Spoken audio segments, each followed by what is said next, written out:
Olá, bom dia e bem-vindo mais uma vez ao meu canal Le Chamando de Lumière. Eu me chamo Pierre Portugal e mais uma vez estamos aqui com essa missão de esclarecer os pontos muito fechados, mas sempre possível de se perceber a, a nossa relação direta com o mundo espiritual. Porque a cada vez mais o que eu percebo é que as religiões, infelizmente, elas, devido à chegada também da inteligência artificial, então a religião está a se resumir em ler versículos e capítulos da Bíblia ou em missas, dando a deixar a impressão de que o contato com o mundo espiritual é ineficaz e mesmo inexistente, que na verdade não é nada disso. Muitas vezes, pessoas que não conseguem perceber o que se passa a nível espiritual, quando tem uma família, um parente doente, por exemplo, que vai à igreja e vai rezar, pedir a Deus para ajudar na cura de um ente querido que está a sofrer, essas pessoas, ao orar, e muitas vezes não compreendem e não vê a resposta imediata, acredita que é porque Deus, estando Jesus no céu, não ouve as suas preces. Na verdade, eu só digo que não desista, continue a orar, só que mudar o foco, porque quando oramos para Jesus, para Nossa Senhora ou para Deus, não interessa, não importa que santo seja, na verdade estamos pedir quando oramos, os amigos espirituais que estão naquele sítio, naquele lugar, numa igreja ou num templo, não interessa, eles escutam as nossas preces e intervêm, ou seja, é como se tivesse ali entidades invisíveis, e estão, eles anotam o nosso pedido de prece, que nós pedimos erroneamente, pedimos a Deus, porque a gente não acredita na existência desses irmãos espirituais que nos apoiam em todos os momentos. Esse meu principal trabalho, é fazer perceber que os espíritos estão ao nosso serviço, ao nosso apoio e a nos ajudar. E cada um tem o encosto que merece. Portanto, o que é que acontece? Os amigos da luz, os amigos espirituais anotam os pedidos, vão ao hospital onde está o nosso ente querido e vão verificar como pode ajudar a recuperar a sua saúde. É assim que funciona, enquanto nós pensamos erradamente, porque não temos conhecimento do mundo espiritual, pedimos a Deus, a Nossa Senhora ou a Jesus, que na verdade é tudo desviado. Então, hoje no nosso aprendizado, a gente vai fazer um pequeno estudo sobre a Revolução Francesa na luz da espiritualidade, ok? Peço que me acompanhe e vamos tentar trocar por miúdos esse conhecimento, que tudo tem a ver para desfocar a necessidade de quando não importa, aqui nós não falamos de religião nem contra nem a favor. Não sou contra nem a favor da religião, cada um tem o que merece, tem a fé que merece. Portanto, aqui nós temos, durante toda a história humana, a espiritualidade esteve sempre presente como um guia atento, mas invisível, a nos auxiliar no rumo a toda a história. Sempre a espiritualidade esteve presente.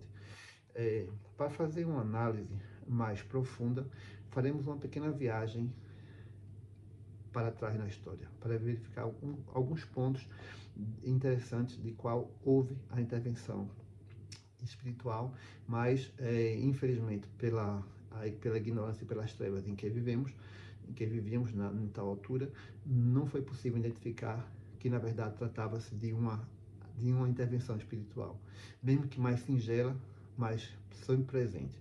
Por exemplo, mas teve acontecimentos que eu vou falar que foram drásticos, foram catastróficos para a humanidade, no qual houve muito sofrimento e dor, de injustiças feitas por tiranos e pessoas que não se preocupam com a dor do próximo.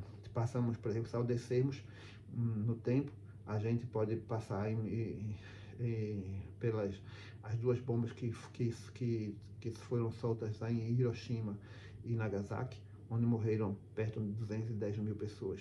Em seguida tivemos a Segunda e a Primeira Guerra Mundial, onde morreu mais 100 milhões de pessoas. Impressionante. Depois, ao descer mais um bocadito, nós passamos pela Revolução Francesa, onde morreu bastante pessoas, e depois continuamos a descer na história e vamos, por exemplo, para o ano de 1400, onde foi travado, onde morreu bastante pessoas, com a Guerra dos 100 Anos, onde nessa Guerra dos 100 Anos nós tivemos uma atuação muito interessante de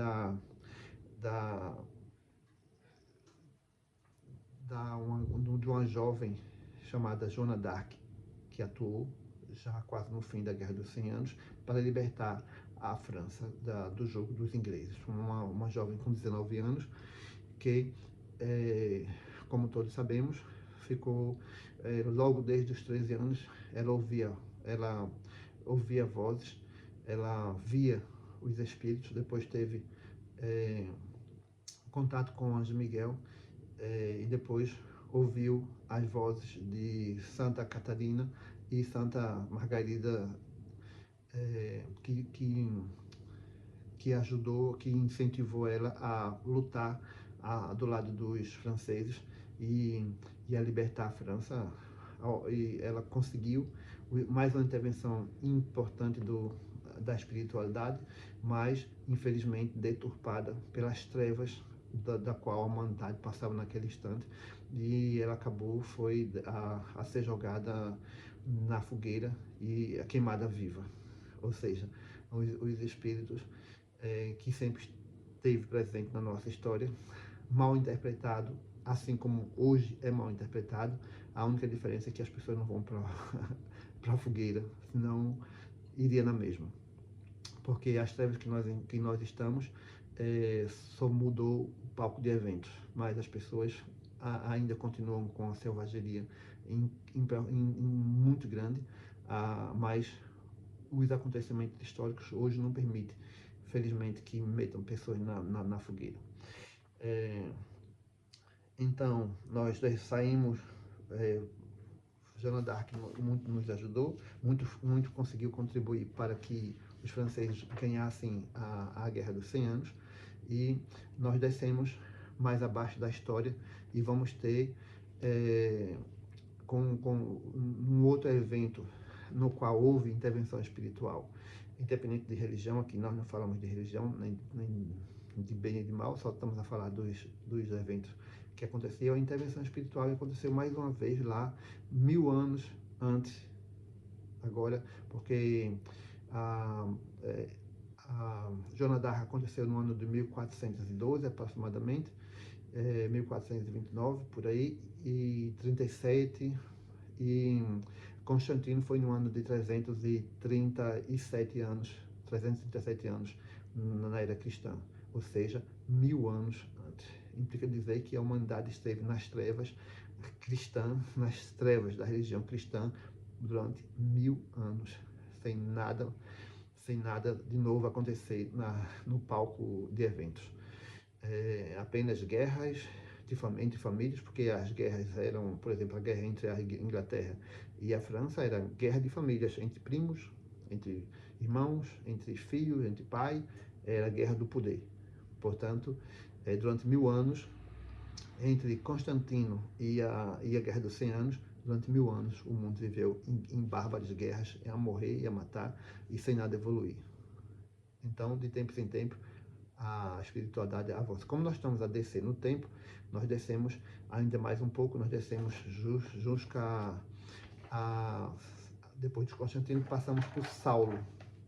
Saulo foi mais uma intervenção espiritual, no qual nós já sabemos que ele disse aquela célebre frase, né, que nós conhecemos, que é: Saulo, Saulo, por que me persegues? Onde ele se curvou a reconhecer o Cristo, a existência da realidade de Cristo, e chegou mesmo a mudar de nome quando ele ficou cego e mudou de nome para Paulo. E descemos mais um pouco na história e chegamos no ano 0, onde temos o grande evento muito esperado, que foi o nascimento de Jesus, onde a espiritualidade mais uma vez interviu de forma grandiosa a ter uma assistência na chegada do Cristo, na entrada dele no planeta, ser recebido durante os seus milagres, já na idade adulta, de 3 anos, e onde ele foi assistido, lógico, numa logística muito boa para os seus milagres. E o Jesus ele veio com a missão de libertar um grupo de indivíduos, de pessoas que estavam presos numa roda de reencarnações que pareciam intermináveis, e com essa ajuda Jesus conseguiu libertar esses indivíduos. Ele deixou uma mensagem de amor, de paz, de humildade para a humanidade, da qual chega-se até os dias de hoje. Jesus Cristo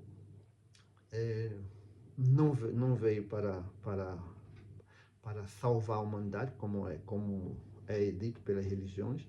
Ele veio com aquela missão para aquele momento, para aquele povo, e depois ele partiu na sua ascensão, para que seguisse o seu caminho, a sua missão. Ele também não é, como é dito, o governador da terra. Não é o governador da terra, Jesus. Quem elegeu Jesus nesse cargo de governador, sem ir a voto, sem nada, somente elegeu Jesus como governador da terra, acho que não está muito bem ver a grandeza da missão do Cristo. Não está a ver. Por que eu digo isso? Às vezes as pessoas podem até se ofender, achar que eu estou querendo tentar aqui diminuir, a dizer que Jesus tem como é dito que Jesus é o governador da terra, mas a ideia não é diminuir. É só ver que se nós estamos a 384 mil quilômetros da Lua, estamos a 150 milhões de quilômetros do Sol. E se fizermos uma análise um pouco maior da nossa galáxia, nós temos aproximadamente 400 bilhões de estrelas. Ora, o nosso Sol é uma estrela, nós temos 9 planetas no nosso sistema solar. E se nós tivermos 400 bilhões de estrelas, imaginamos que essas estrelas têm todas elas planetas do seu lado. E se fizéssemos uma pequena nave, como diz um importante professor brasileiro, eu não vou dizer o nome dele porque ainda não tenho que conversar aqui, tenho que ir lá no astro desse grande homem. Então, se nós fizéssemos uma nave, como ele diz, que passássemos cada um dia terrestre em cada uma dessas estrelas, 400 bilhões de estrelas, passasse um dia terrestre em cada uma das estrelas, não digo aos planetas, né? Nós levaríamos 60 milhões de anos para visitar todas as estrelas. Se nós dissermos, nessa grandeza de número, dizemos que Jesus Cristo é o governador da Terra, estamos a diminuir um avatar que está muito mais envolvido do que a governar o planeta Terra. Tá? Isso contradiz muito e muitas pessoas não gostam, mas a ideia do meu trabalho não é diminuir, é só mostrar a grandeza e que nós, agora com a chegada da inteligência artificial, nós temos que trabalhar em outro patamar, o patamar de mostrar que o espírito ele existe e nós temos que relacionar. Agora, aí vai nos facilitar a vida. O trabalho intelectual, ele continua a todo vapor, porque a inteligência artificial nunca vai substituir isso que eu estou a falar e é que muitas outras pessoas fazem, que é se comunicar. Nunca. Ela vai aumentar a nossa capacidade de se relacionar. E nós temos que descobrir, o espírito já foi descoberto há muitos anos. Já teve cientista que trabalhou nisso, que eu vou falar daqui a um pouco mais. Mas o problema é que há um grupo de pessoas muito interessadas em não deixar vir à tona que a espiritualidade está no nosso apoio. Já há muito tempo que que vem a esconder um grupo de gente muito interessado vem a esconder a existência desses seres que nos apoiam. Por exemplo, quando houve a intervenção espiritual com Joana d'Arc, aquele mesmo grupo de pessoas que a meteram na fogueira, queimaram-na viva, esses poderes eles continuam a se revezar e chegam hoje a dizer e a dar nome de doenças para os indivíduos que têm problemas espirituais, esquizofrenia, epilepsia e tudo mais, a não trabalhar em conjunto, como eu já falei em outros vídeos, e a solucionar os problemas e a indicar soluções espirituais para problemas espirituais. E não a vestir pessoas com camisas químicas, com remédios e a esconder o verdadeiro problema. Então, já falamos sobre Jesus Cristo, já bem entendemos que este avatar fez bem o trabalho dele ele fez um trabalho tão bem que seus ensinamentos, seu exemplo de amor, de humildade, de bondade perdura até no dia de hoje. Depois do evento de Joana d'Arc, nós subimos mais um pouco para a história e logo teremos um grande palco teatral foi montado no nosso planeta que a partir dessa peça teatral mudou os contornos da nossa história, que é justamente a Revolução Francesa. Porque eu costumo dizer, quando estou a fazer minhas palestras, eu costumo dizer que eu entendo a Revolução Francesa como um parque de eventos. Porque, repare mesmo, Maria Antonieta, eu normalmente falo desses três como Maria Antonieta, Luís XVI e Maximiliano Robespierre. Esses três que fizeram parte da Revolução Francesa, repare mesmo, uma pessoa, quando nós sabemos perfeitamente que quando todos nós que estamos aqui, encarnados, ninguém aqui está sem querer, ninguém aqui está, como dizem alguns pessoas dizem, eu não pedi para nascer. Isso não é verdade. Todos nós viemos aqui passar uma experiência e antes de vir para cá, a gente acordou e concordamos perfeitamente que vimos. Estamos bem de acordo. Ninguém aqui está forçado.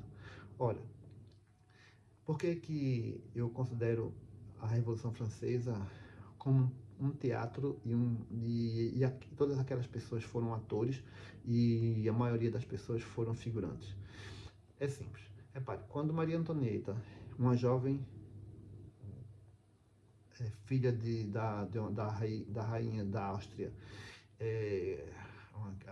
a mãe teve 14 filhos e ela era uma das garotas que vivia, que era da família dos Habsburgos e ia ser uma das rainhas e calhou de ser a rainha da França.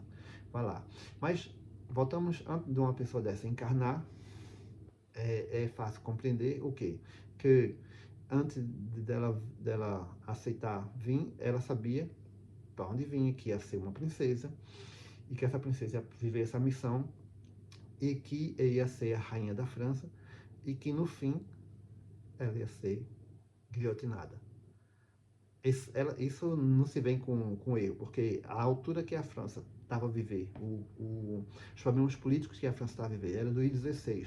Luís XVI, filho do Luís XV, claro, a França já tinha saído estava num buraco econômico enorme, porque apoiou os Estados Unidos na Guerra da Independência, que o Luís XV apoiou. A França estava a viver muito mal. Além disso, tinha um problema com os ingleses, porque como financiou e ajudou a independência das colônias inglesas, no caso, os Estados Unidos. E além disso, os soldados que foram enviados para os Estados Unidos para apoiar na guerra, todos os soldados tinham já sentimentos iluministas, então, claro que quem ia encarnar nesse período, como reis, sabia perfeitamente que iam ser guilhotinados, ou seja, eram atores que vinham com o palco de eventos. E dando a da clareza a isto, e que não há aqui enganos, é que, repare, se formos olhar, lembrar do dia que Luís XVI, perdão, foi guilhotinado, hoje em dia, hoje no nosso dia, se alguém disser assim, olha, você vai ser degolado, a pessoa não vai com aquela calma que ele foi para o cadafalso, isso é certinho, direitinho, não ia, como se fosse mesmo alguém que dizia, bom, chegou o momento, olha, já que fiz meu papel no grande teatro, agora chegou a minha vez de, pronto, tenho que partir, vou partir desse jeito, mas eu já sabia. Isso, no caso da Maria Antonieta, por exemplo, é bem claro ver, por exemplo, o comportamento dela. Ela saiu da Áustria, quando chegou na fronteira da Áustria com a França, foi obrigada a trocar de roupa, ficar nua e vestir uma outra roupa. Tudo que era dela na Áustria ficou para trás. E mesmo o cãozinho, o cãozinho de estimação que ela tinha, voltou e ela entrou na França sem nada do que ela tinha. Pronto. E quando entrou na França, a Maria Antonieta, ela aproveitou o máximo possível enquanto pôde. Festas, a pompa, comprou tudo que queria, tudo mais alguma coisa, fez moda, tipo de cabelo, festa todos os dias, teatro, desfile de modas em Versalhes, comprou tudo que mais alguma coisa, ela aproveitou tudo que pôde, enquanto pôde, dando clareza absoluta que estava a aproveitar o que veio fazer, que foi participar desse teatro, nesse palco. E depois, o Luís, para mim, de todos, o Luís XVI foi o que menos aproveitou, porque toda a culpa ficou sobre o rei, né? Nesse momento, depois que que os problemas foram se afunilando, que a gente sabe perfeitamente como é que foram, como é que se passou a Revolução Francesa, não vou aqui entrar em detalhes, a minha ideia é fazer uma análise na luz da espiritualidade.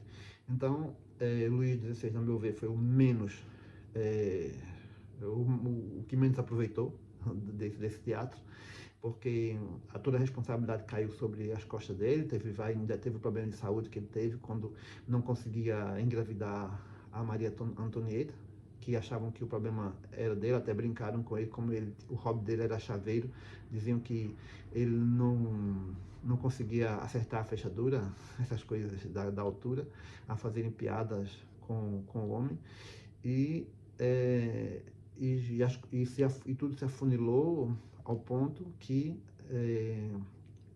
ele, como bem parecido foi no momento do dia da sua execução na guilhotina, ele simplesmente foi levado tranquilamente, desceu da carruagem, subiu, tentou fazer um discurso para o povo, mas que esse discurso foi calado, não foi calado, mas os tambores começaram a bater alto para que o povo não escutasse a voz dele, que ele queria dizer palavras do tipo que eu vou morrer, mas para a liberdade do povo, um discurso para justificar as atitudes que pareciam medíocres que ele teve durante seu reinado.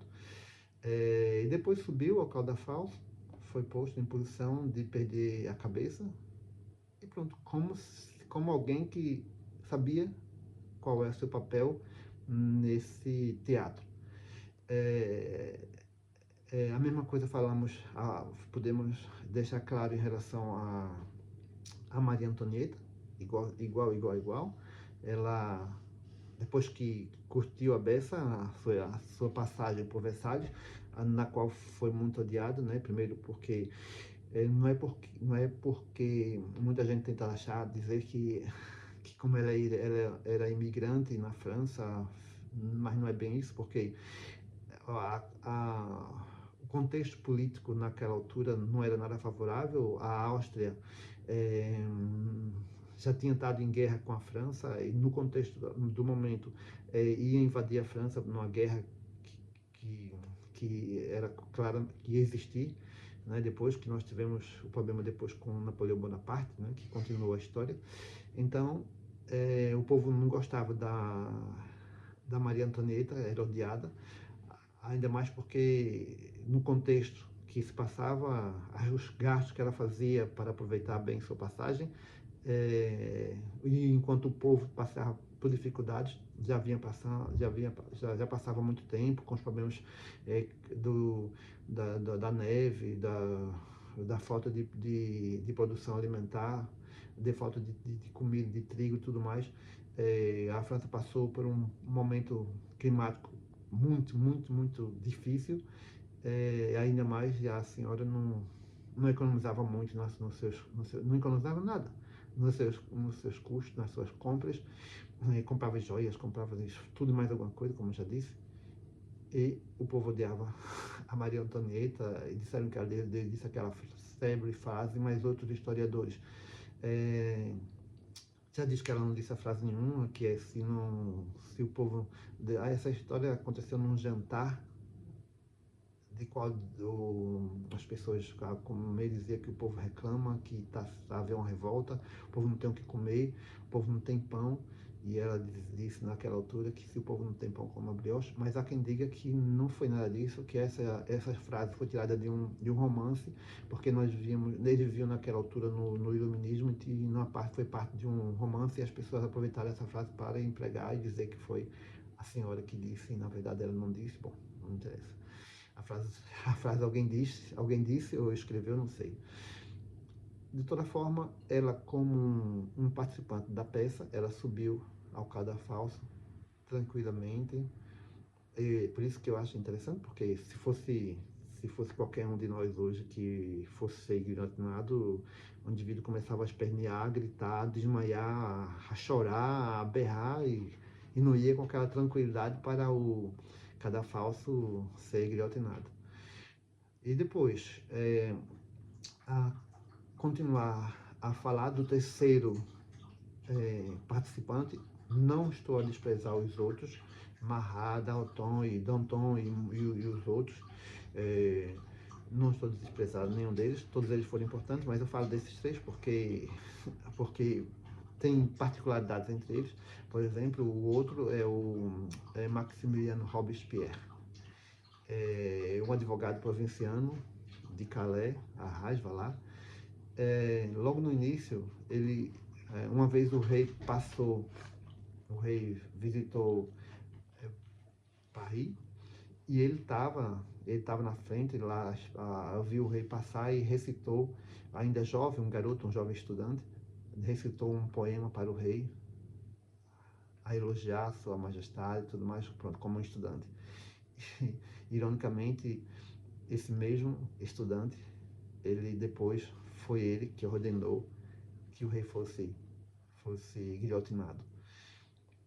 Esse jovem advogado, brilhante advogado, Maximilien Robespierre, que vem de uma família muito problemática, onde o pai abandonou a família, ele teve que ficar só, tomar conta das irmãs, foi praticamente o tutor das irmãs, a trabalhar cedo e isso e aquilo, mas se destacou no trabalho como advogado, um advogado brilhante em Calais, Arras. E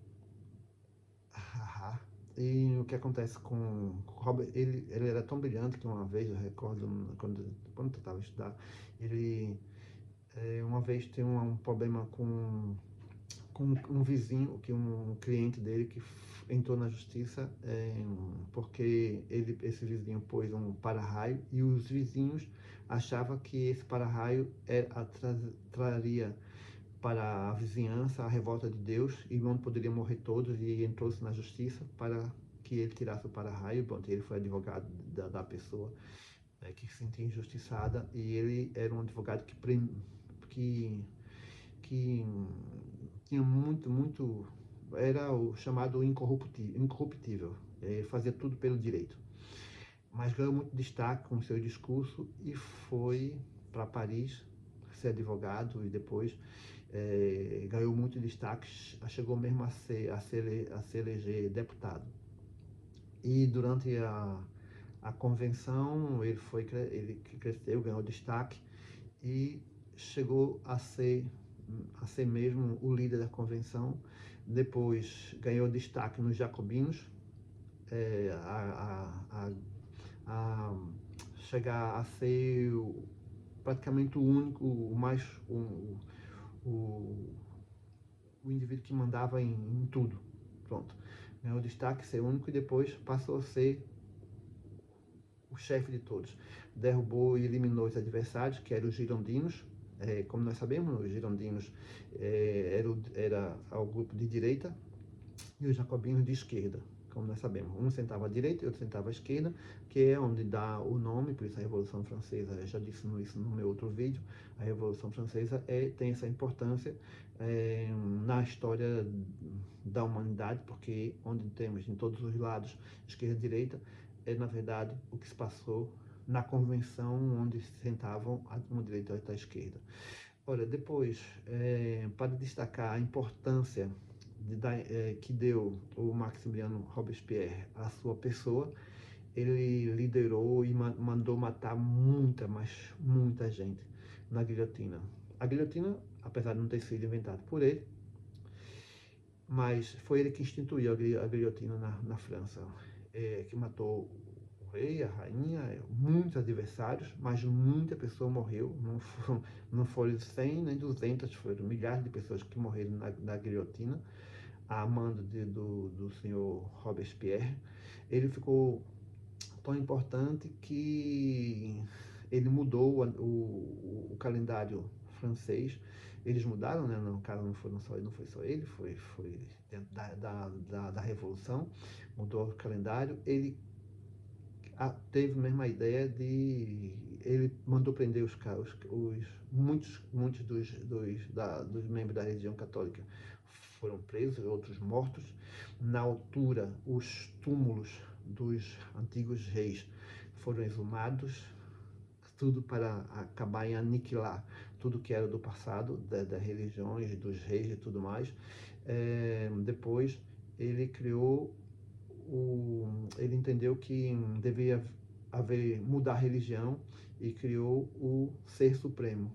E imagina quem era o Ser Supremo? Quem era? Era ele.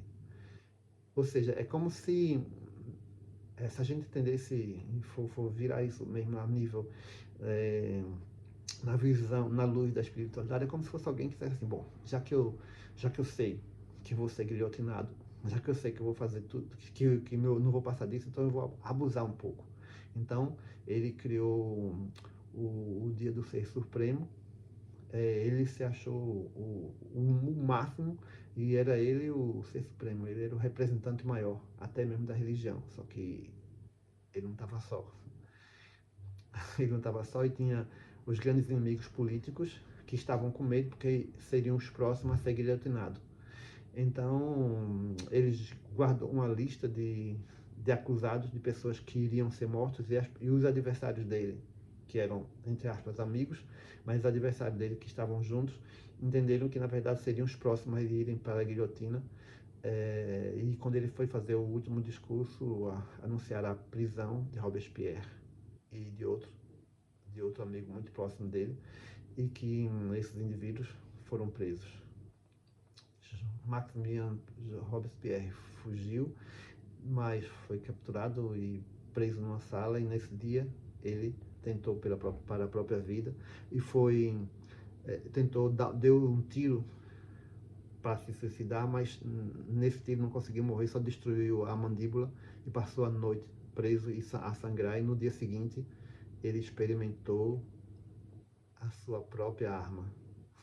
Ou seja, centenas de pessoas que ele executou na guilhotina, ele foi executado foi guilhotinado também, e dando fim, por isso, dando fim à tal era de terror, ao terror que as ruas de Paris era sangue.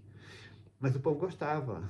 Dizem que a voz do povo é a voz de Deus, e sabe mesmo que a voz do povo é a voz de Deus, porque o povo, na época no momento das execuções, as pessoas iam para a praça, sentavam, disputavam as cadeiras na frente e levavam comida, e pronto, era uma diversão ver as pessoas serem executadas ali. Era uma diversão para o povo. Era um atrativo, uma atração pública. ver a execução. Metiam-se na frente, faziam as cadeiras, faziam fila para ver aquele espetáculo maravilhoso, né? Espetáculo lindo. E o Robespierre foi o último que terminou com a era do terror na França. Bom, o palco de eventos foi fechado com a morte de Robespierre, o teatro foi desmontado, e a gente dá um pulo mais para frente, porque para falar que nessa altura, paralelamente, temos uma história paralela, né, que é a história das conquistas de Napoleão Bonaparte, mas eu não vou entrar por esse caminho. Napoleão, ele nasceu em Ajaxo, como sabemos, Ajaxo fica numa ilha não muito longe daqui, na Córcega, lá. Ele nasceu em 1769, em Ajax, e nessa altura, isso já era 1792, 93, e Napoleão já era um general, ele ainda não era general, ele ia ser nomeado daqui a mais, desse período mais um pouco, devido às suas conquistas, ele seria nomeado um jovem general, com 21 anos. Então, Napoleão, em 89, ele já seria nomeado. Napoleão, em 1789, atenção. Napoleão, a história dele eu não vou contar, que é uma história paralela, que se passa todo esse papo de evento. Napoleão está no exterior a lutar e a conquistar, mas estava de olho, sempre a querer saber o que se passava na França, politicamente. Quando ele já sabia, ele já tinha mais ou menos, pelo andar da carruagem, ele já sabia que ia ser preciso fazer o que ele fez. Pulamos a história, vamos para um pouco depois disso, quando todo esse evento que passou com a Revolução Francesa abriu condições para um cientista conseguir provar a existência da espiritualidade. Allan Kardec, Hipólito de Leon, Denisard Rivel. Então, esse cientista, o Allan Kardec, ele consegue. Primeiro, ele é incrédulo, ele não acredita na existência de nada disso. Ele não acredita porque começou isso com a família Fox nos Estados Unidos, as mesas e os fenômenos que estavam muito à voga.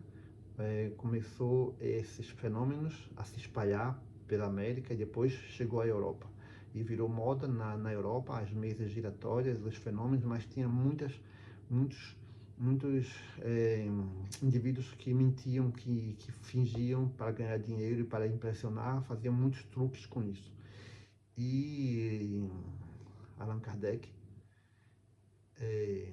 ele entendia que era mentira, muitas dessas coisas. Ele não acreditava, mas tinha um amigo muito próximo que se interessava pelo assunto e convencia ele de que aquilo era verdade. E ele, incrédulo, ele foi à procura de pesquisar e verificar se realmente o que se tratava. E, afinal de contas, ele constatou e chegou à conclusão que os espíritos existem. Que as mesas realmente giravam. E que os espíritos não só existiam, mas eles comunicavam com as pessoas, eles interagiam com as pessoas. E aquilo foi fantástico para ele. Ele ficou empolgado, porque não era fraude, não era como ele pesquisou e viu, verificou em muitos outros casos que aquilo era verdade.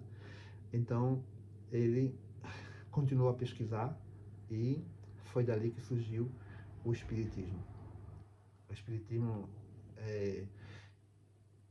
começou a existir e a empolgar as pessoas que entendiam. E aí surgiu Espiritismo, filosofia e religião. Pena que tenha sido religião, porque, a meu ver, o Espiritismo devia ser ciência. Ciência, religião e filosofia.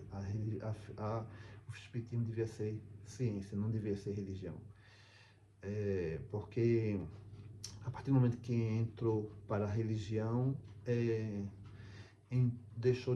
a espiritualidade deixou de ser livre para atuar como deveria ser. Vou dar um exemplo. Por exemplo, logo no início do século teve logo um choque com a Umbanda, porque os espíritos na França, o Brasil estava a viver um período de grande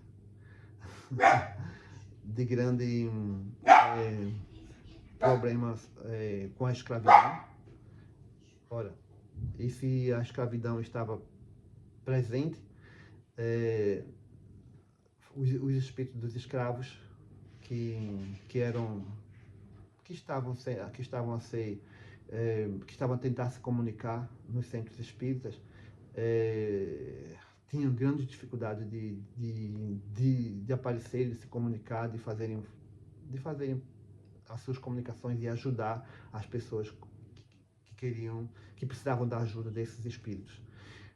Logo aí o racismo e muitas coisas se passou, já houve um racha e foi fundada a Umbanda nesse período, no ano de 1908. Isso justamente por quê? Porque não deveria ter sido religião, e sim ciência. E quando é ciência, ciência é ciência. Não era preciso separar deixar de servir a nenhum. Todos os espíritos podiam entrar como participante e comunicar. E aí nós tivemos um racha, mas a religião espírita, a meu ver, ela encara os fenômenos espíritas ainda de forma muito primitiva, porque, repare, mesmo hoje, se um espírito de uma religião muçulmana, por exemplo, que tem muitos sábios da religião muçulmana que fazem parte, que são religiosos, mas que espíritos que partiram, mas são bons espíritos, boas pessoas, não se comunicam porque é uma religião cristã, o espiritismo tem origem cristã. Eu espero que isso já venha a se modificar. Além disso, tem também os espíritos chineses que não se comunicam porque tem outra base religiosa. Além disso, é por isso que eu entendo que é preciso fazer um reset na religião espírita. Aí não só, né, temos também aqueles seres coordenadores do projeto, que são os extraterrestres, né, que não é só os espíritos que precisamos compreender a existência deles, mas também os extraterrestres. Aqueles coordenadores, os técnicos que vêm fazer arranjo no planeta, que foram eles que conhecem a nossa biologia do nosso corpo, como os greys, que muitas vezes abduzem para verificar, para fazer uma coisa ou outra. Os extraterrestres, em vários níveis, né? Não só tem igreja, tem muitos outros, mas devido à falta de abertura, é por isso que a religião espírita precisa fazer um reset, a meu ver, já está a caminho a isso, porque é a religião mais próxima para aceitar a grande mudança que está a chegar, porque o primitivo já não tem mais vez. Tudo vai ser substituído pelo numérico. Falar em versículo, capítulo e o que se passou com Abraão, com Isaac, com Jacó, com João, com Mateus, com Lucas, né? Isso tudo eu posso meter ali na minha inteligência artificial e pedir para ela narrar vários versículos da Bíblia, ou seja, praticamente o que ia se fazer nas escolas de teologia para formar pastores já não vai ser mais preciso, porque além de os indivíduos que vão receber essas mensagens já não estão sensíveis para ouvir essas coisas, é preciso variar um pouco e verificar que ou se trabalha ou se reconhece já a existência da espiritualidade, porque eu, por exemplo, quando falo, eu não gosto muito de falar em religião, porque os religiosos não falam em espiritualidade. Irônico, né? Parece uma troca de palavras, mas não é. Os religiosos não falam e não reconhecem a espiritualidade, logo, a gente que fala de espiritualidade não vai falar de religião porque não se complementa. Não há ali uma mensagem que se encontre. Há um vazio. E é isso que os nossos irmãos, atenção, não estou falando mal de religião, para mim, eu acredito que todas as religiões são boas. As religiões, a mensagem principal das religiões é fazer com que as pessoas se amem. Infelizmente, é claro que a facilidade de distinguir religiões de espiritualidade é quando nós vemos o dinheiro a entrar. Não é? Que a religião, ela não deve ter dinheiro, nem dízimo, nem nada. Eu, aqui na França, tenho um colega, um senhor, uma pessoa muito rica, tem muito dinheiro, e eu me dou muito bem com ele, e ele sempre disse, olha, é uma coisa que quando a gente vai falar, ele diz, olha, não falamos religião, tá bem perto, ok, não falamos religião. E ele disse, vou te dizer, porque eu não gosto de religioso, de jeito nenhum. Principalmente esse povo das igrejas evangélicas. Mas por quê? Olha, vou te dizer o que meu pai fez, o pai dele. O pai dele, já o senhor idoso, para provar isto, comprou um batimento, um prédio que tinha, assim, parecia uma sorte de um estádio, não era um estádio, era um galpão grande. Meteu lá a igreja evangélica, meteu água, luz, cadeiras, todas as estruturas, e disse, está aqui para os evangélicos, que tinham pessoas que queriam pregar o evangelho o quê? Olha, mas ele diz, aqui ninguém cobra dízimo aqui, é só vir pregar a palavra como querem pregar e ir embora, não há aqui dízimo nenhum, eu pago tudo, todos os custos. E os apaixonados pela Bíblia, apaixonados pela religião, por ajudar, por pregar a palavra, não apareceram, amigo. E sinceramente, dói no coração, tá? Perceber? Porque na verdade, cada vez mais que a gente tá vendo aí pela internet e tudo mais, são um grupo de pessoas interessadas em ganhar dinheiro. Poderiam ganhar dinheiro? Não vou dizer que não é interessante. Imagina, eu estou fazendo esse vídeo no YouTube, para o YouTube. Eu não vou ganhar dinheiro com isso, mas não é que eu não queira, eu gostava que o YouTube me pagasse, mas não gera. Meus vídeos não chegam a ter, olha, nunca fiz um vídeo para ter 50 likes, 50 vistas, não tem, logo não vou ganhar, mas a mensagem é dada, eu passei, a minha ideia é passar a ideia para frente, entende?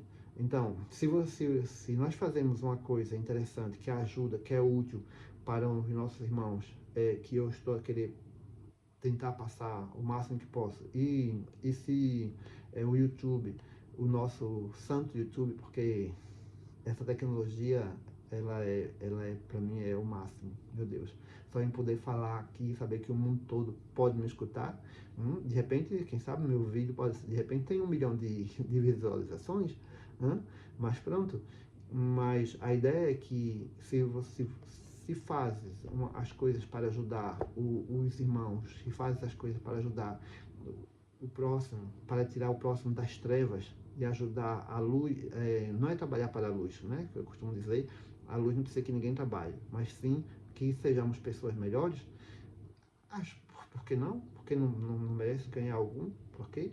Merece ganhar algum, mas não enganar e a exigir os 10% de pessoas que não têm nem o que comer, porque o YouTube, toda vez que uma pessoa passa, como meu vídeo agora tem perto de 50 minutos, passa 50 minutos a olhar meu vídeo, o YouTube tá a ganhar com aquilo, então ele pode me pagar.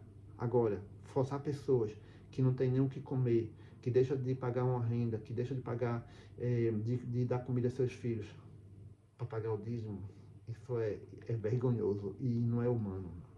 Mas pronto, também não é por aí, não é esse a mensagem de hoje. A mensagem de hoje é justo entender que todos os eventos que se passam, a humanidade, a espiritualidade está de olho, está a ver, e mesmo quando nós estamos fechado em quatro paredes, né, ali que ninguém não está a ver, somente nós, e nós sabemos que estamos a pensar, a fazer bem, a fazer mal ou bem. Não esqueçamos que tem o Djar, que registra tudo 24 horas sobre 24 horas, e que isso é um grande Big Brother e nada fica escondido. Nada. E karma provocado é karma adquirido e tem que ser pago. Ok, mas eu agradeço, obrigadíssimo pela paciência, por assistir meu vídeo mais uma vez. Bom, e eu digo obrigadíssimo, namastê e abençoe. Muito obrigado, muito obrigado, muito obrigado.